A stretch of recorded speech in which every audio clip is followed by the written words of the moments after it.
Hello po guys, good afternoon po sa inyong lahat. Kamusta kayo dyan? Kakagising ko lang guys kasi po biglang umulan dito sa amin guys.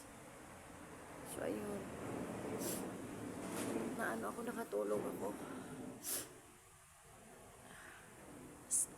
Masama pa pakiramdam ko guys. Kaya tinulog ko na lang. Kumusta kayong lahat? Kung tagasan man kayo, hello, kumusta kayo dyan?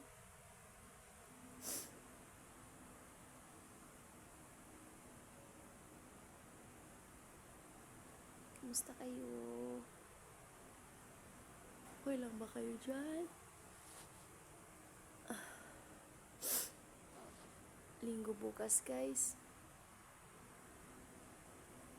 Kung ano man yung mga yung mga relihiyon natin, no? Okay lang kung ano man yung relihiyon natin. Okay lang na hindi tayo pare-pareho ng relihiyon, basta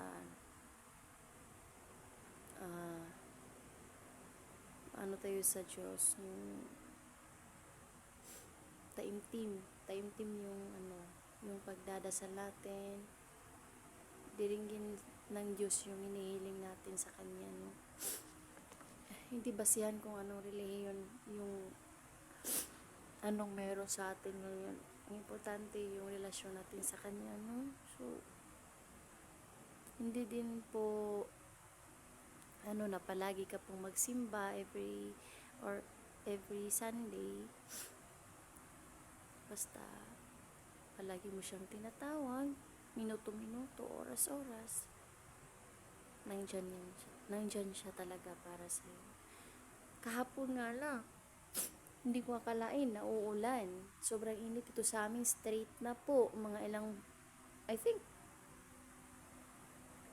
1 month na yata. Yung straight talaga, yung sobrang init talaga.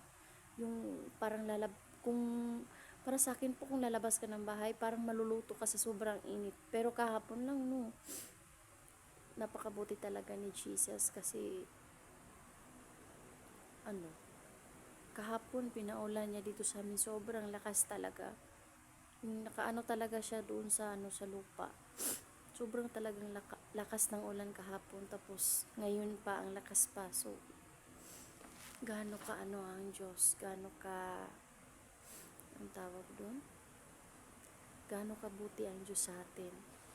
Minsan lang tayong mga tao ang daming reklamo, ang daming mga hinanakit sa Diyos, hindi lang agad mabigay ni Papa Jesus yung mga natin, yung mga hinihiling natin sa Kanya.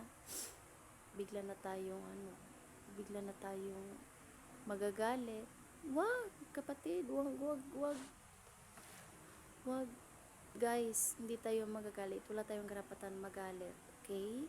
Maghintay lang tayo at taimtim tayong manalangin sa Kanya para tiringgin ni Papa Jesus yung mga kailangan or mga gusto natin.